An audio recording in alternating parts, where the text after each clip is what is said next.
आपको 2021 में कैप्टन के रैंक में पदोन्नत किया गया।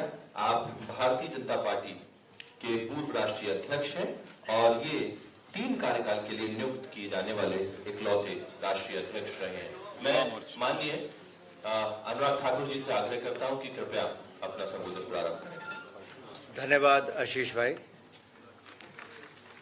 सम्मानित मंच, उपस्थित सभी मीडिया के मेरे प्रिय मित्रों,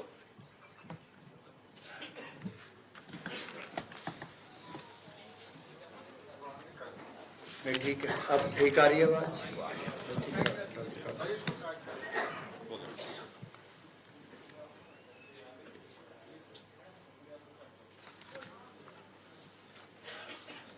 झूठी गारंटी, झूठी गारंटी, झूठी कांग्रेस, झूठा इनका शासन, ठग कर भोली भाली जनता को देते झूठा भाषण। और झूठ बोलकर ठगने वाली कांग्रेस पार्टी की पोल खोलने के लिए और इनकी फेल होती हुई गारंटियों के बारे में बताते हुए आज की प्रेस कॉन्फ्रेंस है। और मैं सभी मीडिया के मित्रों के माध्यम से कहना चाहता हूं कि हिमाचल ठगा, कर्नाटक ठगा, ठग लिया पूरा राजस्थान, झूठी गारंटियों का पहन के चोला, फिर ठगने निकले कांग्रेस हाईकमान। और ये गारंटियां इन्होंने 10 महीने पहले हिमाचल प्रदेश के चुनाव में दी थी। इन 10 महीनों में क्या हुआ, कहां कांग्रेस खड़ी है, ये मैं आप सबको बताना चाहता हूं। मैं चाहता हूं कि यहां पर स्क्रीन पे एक बार एक एक करके पहली गारंटी से दूसरी गारंटी तक अगर हम आ जाएंगे और ये बड़ी वाली लाइट को थोड़ा सा कम करेंगे, इससे अगले आ जाए, पहली पे आगे पहली गारंटी, यहीं पे रोकिए 1 मिनट। ये इनकी गारंटियां, अब इस पे अगले पे आ जाइए, आगे। अब झूठी गारंटी नंबर 1, कांग्रेस ने वायदा किया था कि महिलाओं को, बहनों को 1500 रुपए प्रति महीना देंगे। 22,50,000 से ज्यादा महिलाएं हिमाचल प्रदेश में हैं जो पिछले 10 महीनों से इंतजार कर रही हैं कि कब उनके खाते में 1500 रुपए आएगा। कांग्रेस ने कहा था पहली कैबिनेट में पहला निर्णय होगा और 1500 रुपए उनके खाते में आएंगे, नहीं आए। कांग्रेस फेल, कांग्रेस की गारंटी फेल। अगला,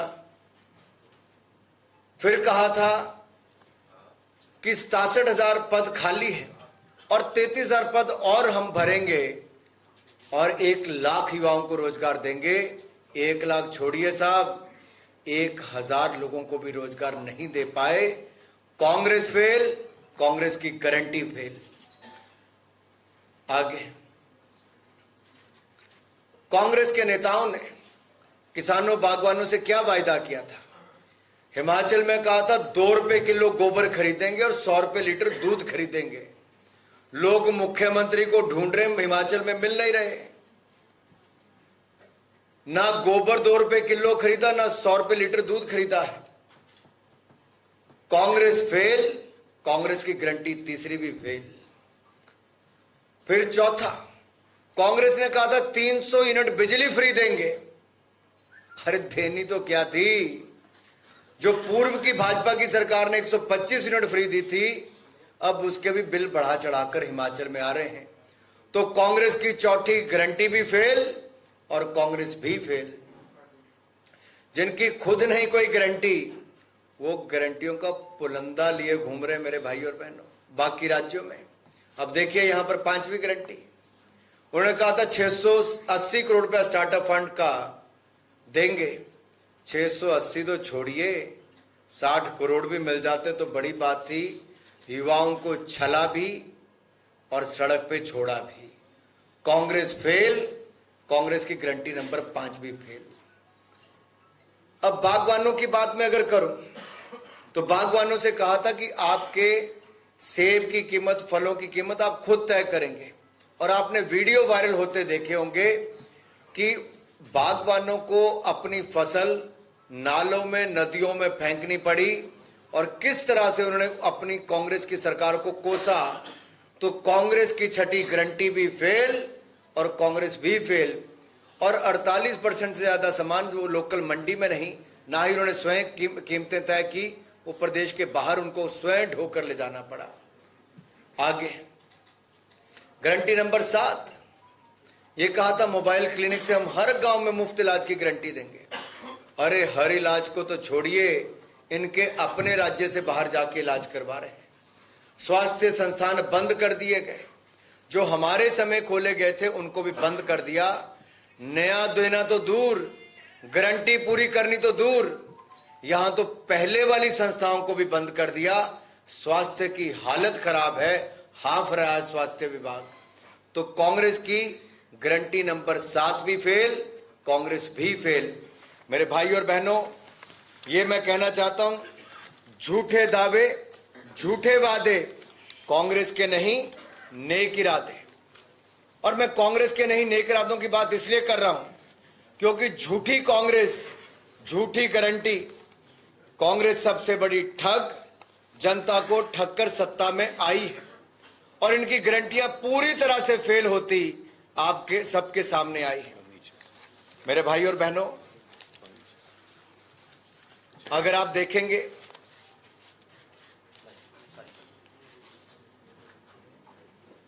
और मैंने इसलिए आपको याद करवाया कि हिमाचल ठगा, कर्नाटक ठगा, ठग लिया पूरा राजस्थान। झूठी गारंटियों का पहन के चोला फिर ठगने निकला कांग्रेस हाईकमान। और कांग्रेस हाईकमान के श्रीमान राहुल गांधी जी ने मध्य प्रदेश में आकर कहा था सभी किसानों की कर्जे माफ कर दिए जाएंगे, 2 लाख का कर्जा माफ। हुआ क्या? गारंटी मध्य प्रदेश में फेल।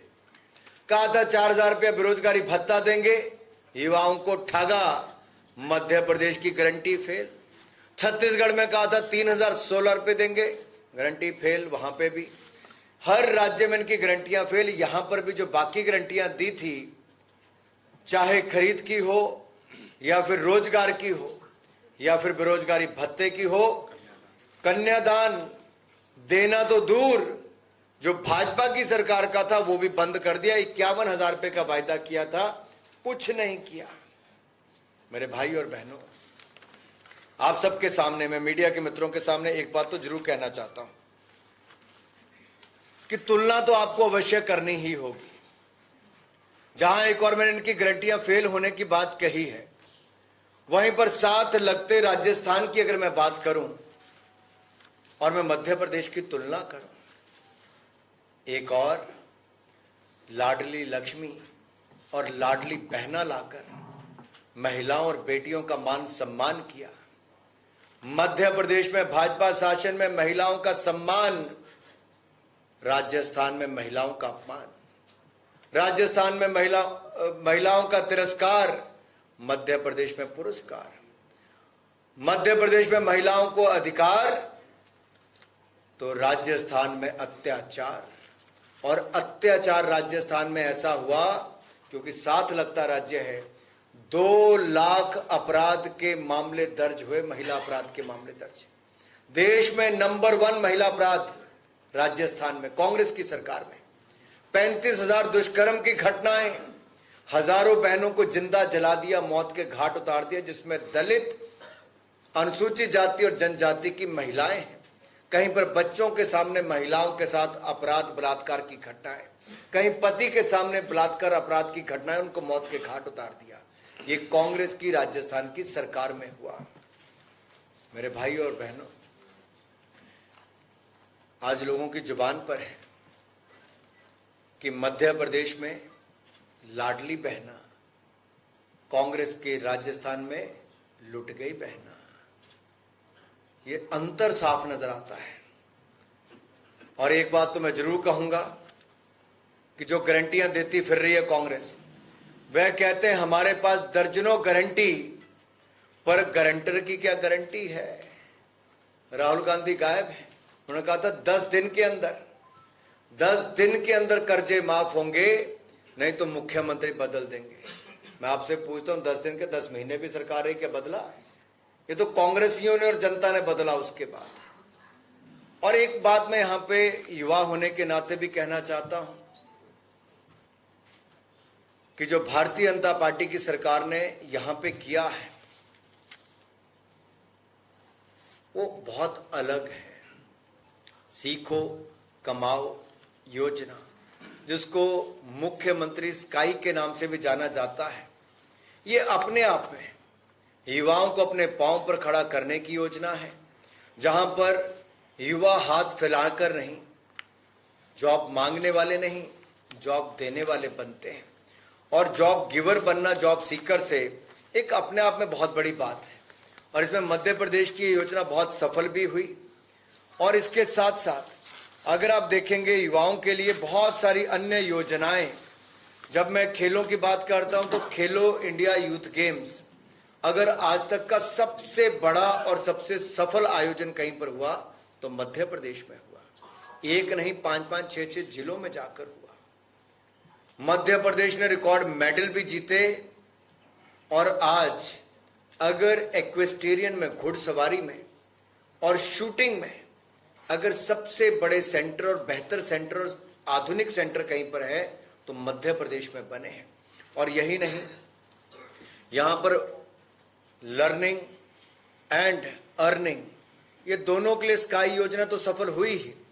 इसके साथ साथ एक और योजना जो उद्यम क्रांति योजना है, उसके माध्यम से भी 50,000 से लेकर 50 लाख रुपए तक हमारे युवाओं को दिए गए अपना उद्योग खड़ा करने के लिए।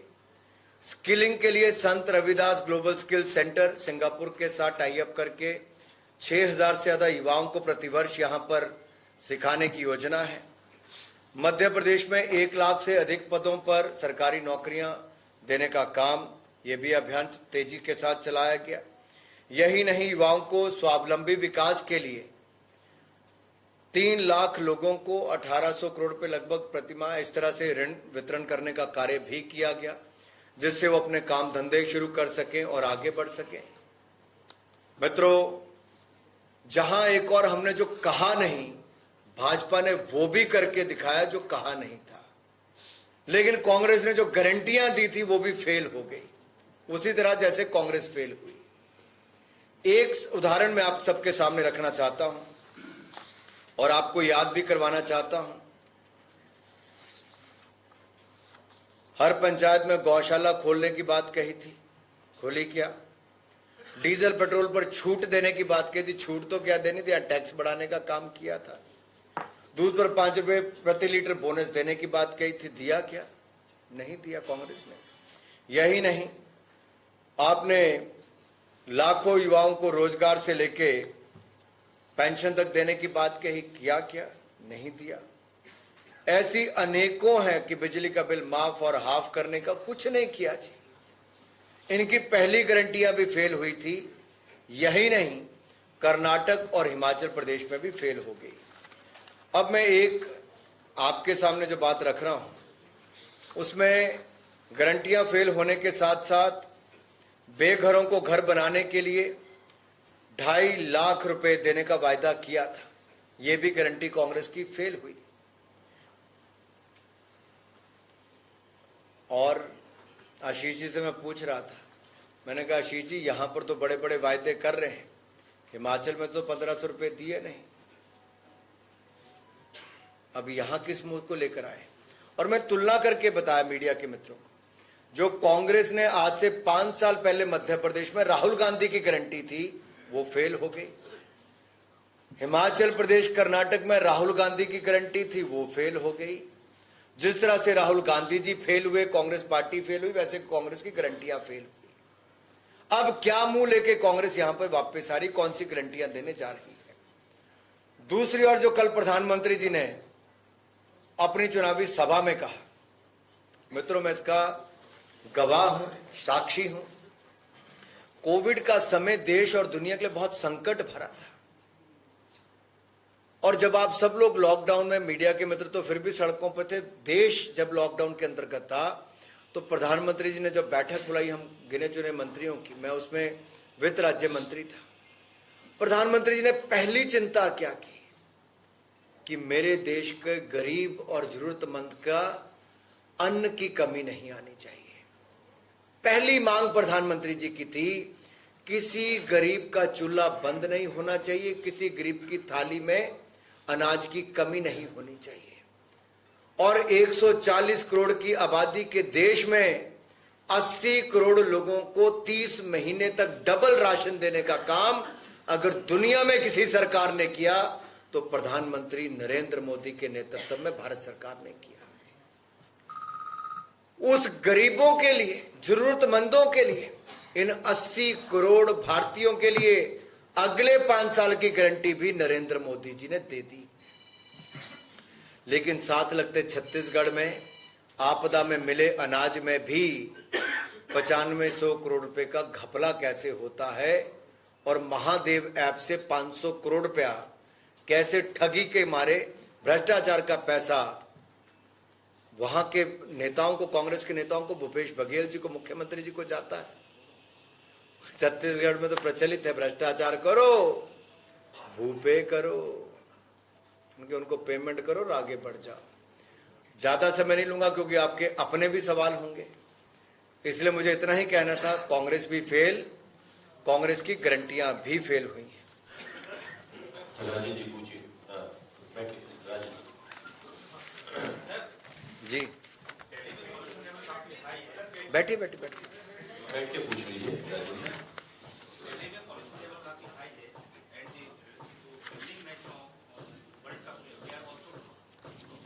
वो बीसीसीआई को तय करना है, बीसीसीआई को तय करना है, वो भारत सरकार तय नहीं करती, बीसीसीआई को तय करना है, आईसीसी को तय करना है, बीसीसीआई को तय करना है। योगेन जी पूछिए। दिल्ली पोल्यूशन पे मैं इतना जरूर कहना चाहता हूं, श्रीमान अरविंद केजरीवाल जी बड़ी बड़ी डीके मारते थे, बड़े बड़े सपने दिखाते थे दुनिया को। उन्होंने जो 3 स्मॉग टावर लगाए वो पिछले 6 महीने से बंद पड़े। उनमें कितने का घपला हुआ ये देश की जनता को जानना है। वो बड़े आरोप लगाते थे जब कांग्रेस की सरकार पंजाब में थी कि पराली जलाते तब जाके यहां पे पोल्यूशन होता है। अब पंजाब में भी आम आदमी पार्टी की सरकार है और दिल्ली में भी आम आदमी की सरकार है, आम आदमी पार्टी की, और दोनों ने, अब कौन इसकी गारंटी लेता है पूछिए जरा। श्रीमान अरविंद केजरीवाल का चेहरा वो बेनकाब हुआ है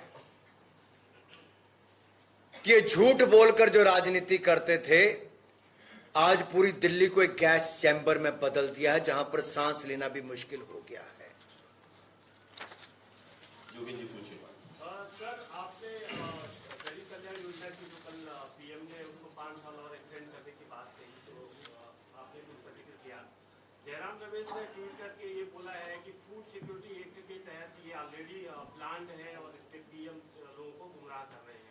दूसरा सवाल ये है कि सर, कल मल्लिकार्जुन खड़गे यहाँ पे थे और उन्होंने ये कहा कि बीजेपी जो है ईडी, आईटी और सीबीआई के थ्रू कांग्रेस के लोगों को डिमोरलाइज करने की कोशिश कर रही है और चाहती है कि वो डर के घर पे बैठे।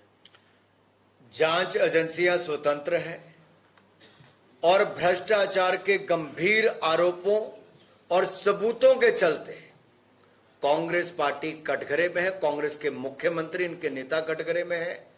और गंभीर भ्रष्टाचार के आरोप केवल आरोप नहीं है, राजस्थान में मुख्यमंत्री के जो विभाग है उसके अधिकारी से सचिवालय में 2.25 करोड़ रुपए नकद पकड़ा जाता है, 1 किलो सोना पकड़ा जाता है। क्या ये भ्रष्टाचार नहीं? राजस्थान में जहां एक एक बूंद पानी के लिए लोग तरसते थे वहां हजारों करोड़ तो मोदी सरकार ने दिया। उस जल जीवन मिशन में भी हजारों करोड़ का घपला गहलोत सरकार में हुआ है। लूट की खुली छूट राजस्थान में थी। महिला अपराध की लूट तो पैसों की भी लूट, भ्रष्टाचार की लूट। तो छत्तीसगढ़ की अगर मैं बात करूं तो मैंने पहले कहा भूपे करो, और अब तो महादेव ऐप, महादेव को भी नहीं छोड़ा। 508 करोड़ रुपया, ये तो सामने आया आपके। मुख्यमंत्री कार्यालय के अधिकारियों की जांच पहले चल रही है, कांग्रेस के नेताओं की जांच चल रही है। गोठान घोटाला हो, शराब घोटाला हो या फिर कोयला घोटाला हो, कौन से ऐसा क्षेत्र जहां पर भूपेश बघेल जी ने और इनकी सरकार ने भ्रष्टाचार नहीं किया? सबूतों के साथ इनके खिलाफ कार्रवाई हो रही है, एजेंसियां जांच कर रही हैं। कांग्रेस के लोग जांच से क्यों भाग रहे हैं? प्रधानमंत्री जी ने कहा था मैं देश को भ्रष्टाचार मुक्त करूंगा। अगर जांच एजेंसियां कार्रवाई कर रही हैं तो उनका स्वागत करना चाहिए। सत्य जी पूछिए।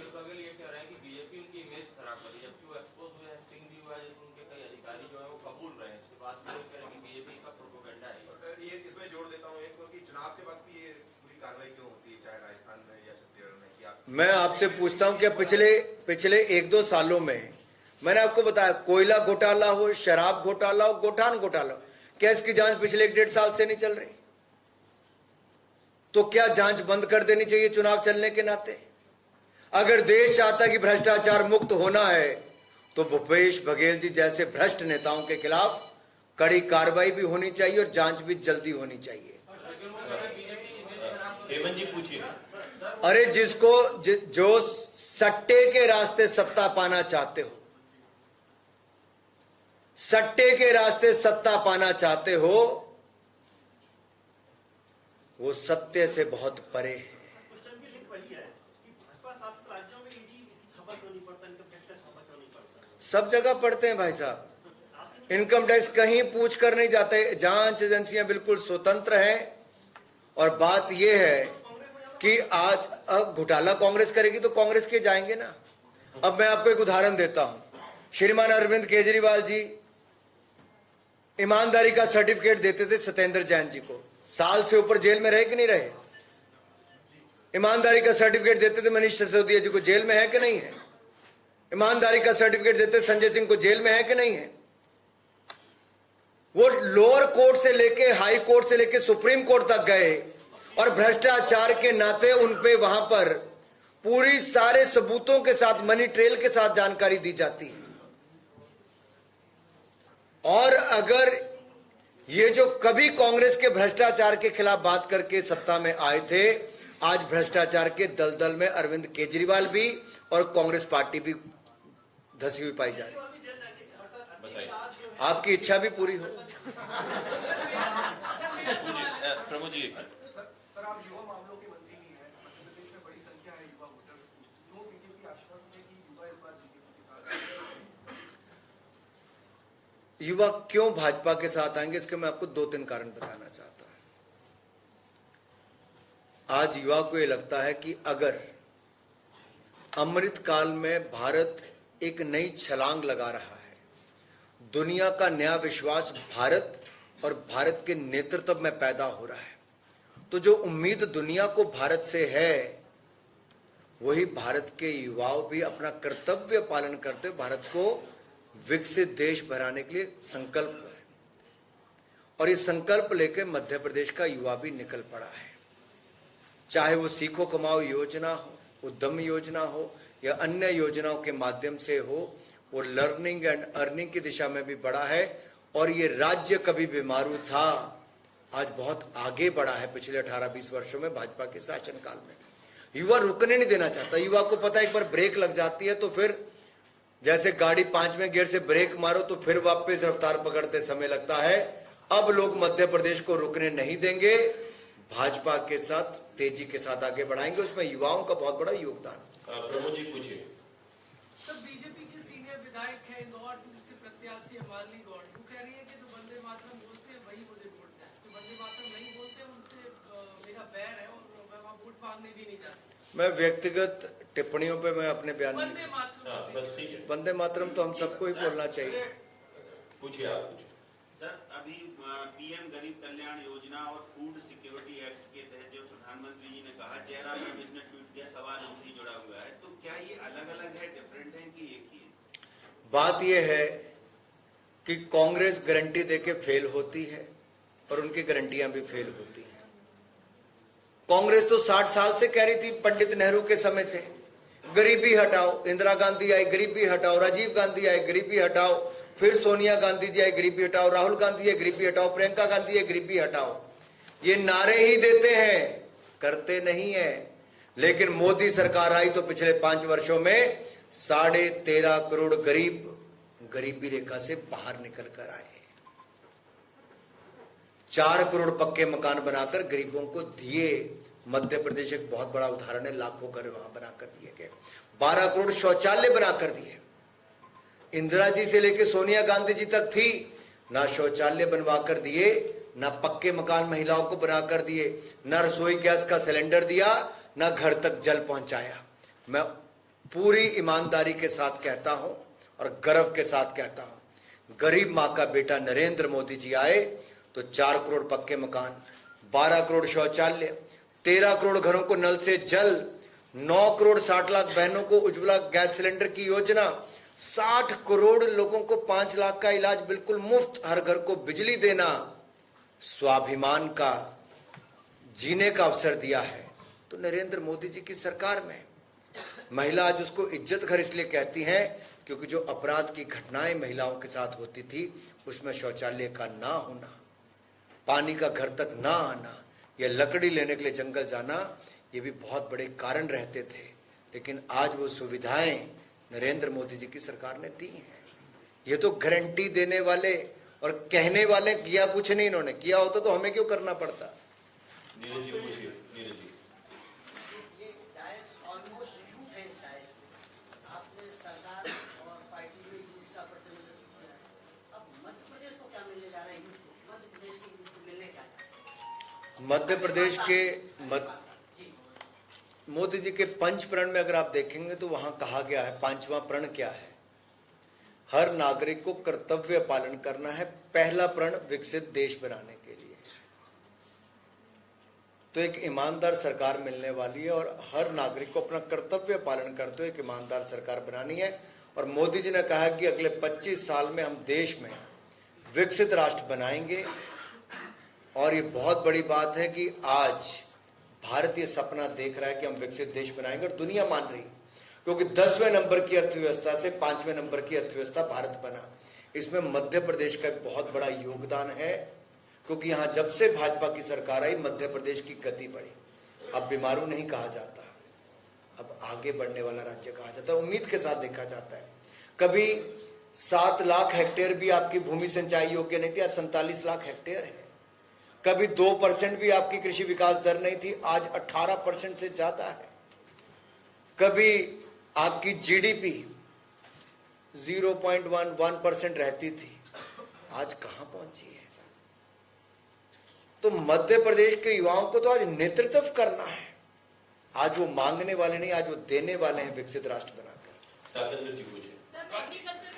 ये बात जी सातंदर जी पूछिए। कांग्रेस ने अपने वचन बताए दिखाए, उनको आप झुठला रहे हैं।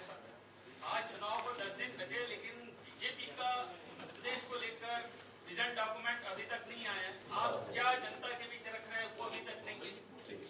सुशासन और ईमानदार सरकार देंगे, मध्य प्रदेश का चहुमुखी विकास करेंगे और जल्द ही मोदी जी की गारंटियां, क्योंकि मध्य प्रदेश के मन में मोदी, उस गारंटियों को लेके भी आप सबके बीच में आएंगे, ताकि मध्य प्रदेश को हम कहां ले जाने वाले हो आप सबके सामने जल्द आने वाले हैं। भावना जी पूछिए। आप गारंटी की बात कर रहे हैं, बीजेपी शुरू से कहती है कि किसानों की आमदनी दुगनी होगी और ग्राउंड रिपोर्ट ये कहती है कि उनका इनपुट कॉस्ट 3 गुना बढ़ गया है। जो 16,000 एकड़ होता था वो 25,000 हो गया, लेकिन इनकम में बढ़ोतरी नहीं हुई है।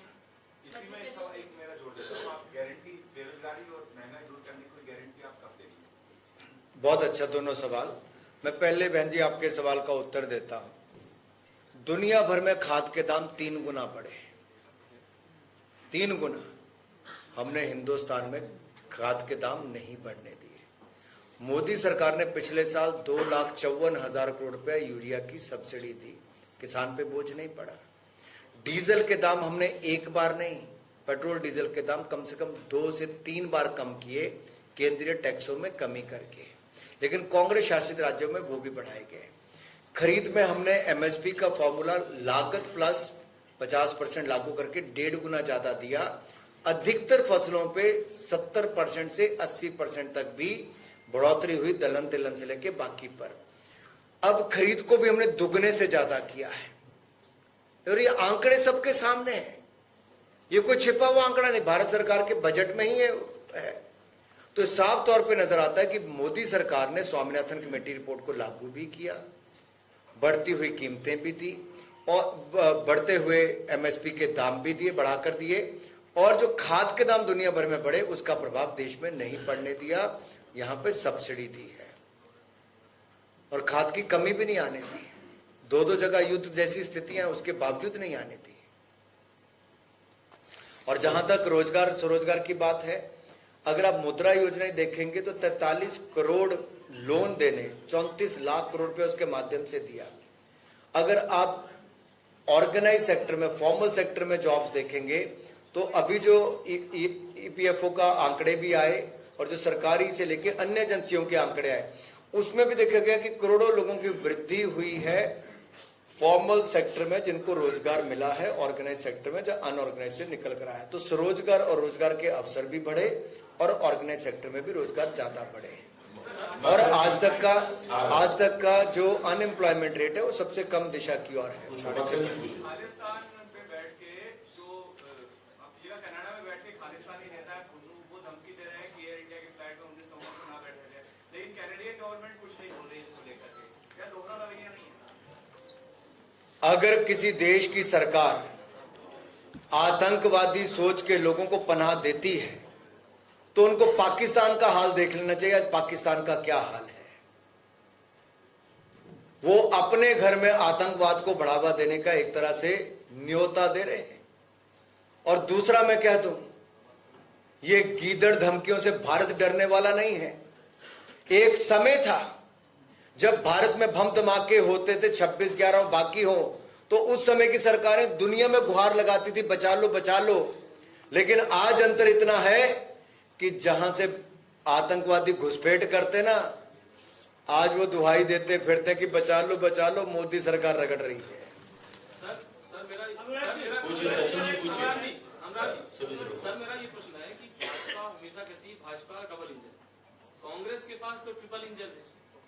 भाजपा के पास डबल इंजन, कांग्रेस के पास ट्रिपल इंजन, तो आखिर ये ईंधन कौन सा यूज करते हैं? आपकी जो डबल इंजन है वो ज्यादा दिखता है, ज्यादा प्रभावी लगता है, लेकिन ट्रिपल इंजन जो है ना वो हर बार ईंधन कौन सा यूज करते हैं? ईमानदारी का, सुशासन का, विकास का। अनुराग जी, मेरा एक सवाल आपसे है कि आपने सुनील रुको पहले इनका बहुत समझते कि हाँ आप बोलिए सर, जातिगत जनगणना एक मिनट। हाँ जल्दी बोलिए।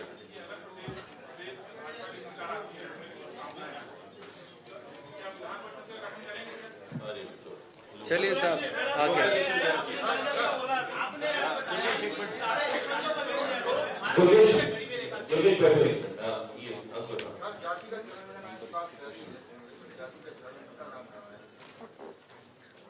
देखिए, जनगणना हो, जाति भी हो, सोच समझ कर।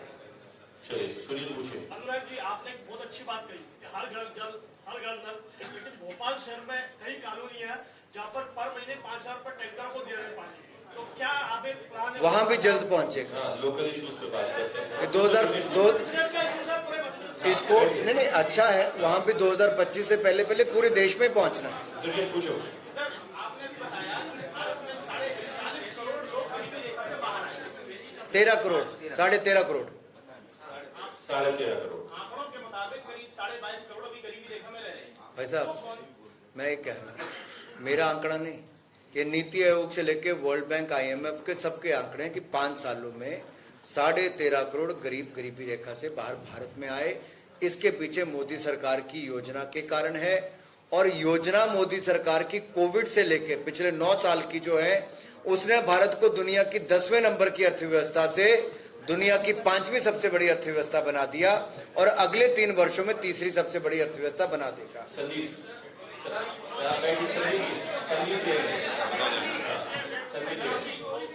संदीप जी पूछिए, जल्दी पूछिए। आपने लाडली बहना की तारीफ करी, महिलाओं को सशक्त कर रही है, तो क्या ये योजना अन्य राज्यों में, बीजेपी शासित अन्य राज्यों में, राजस्थान में, छत्तीसगढ़ में है या आएगी या अन्य जगह लागू करेंगे? मैं इतना ही कहूंगा, हर राज्य की स्थिति को देखकर वहां की घोषणाएं आती। कई राज्यों में जरूरत है, कई राज्यों में नहीं होती।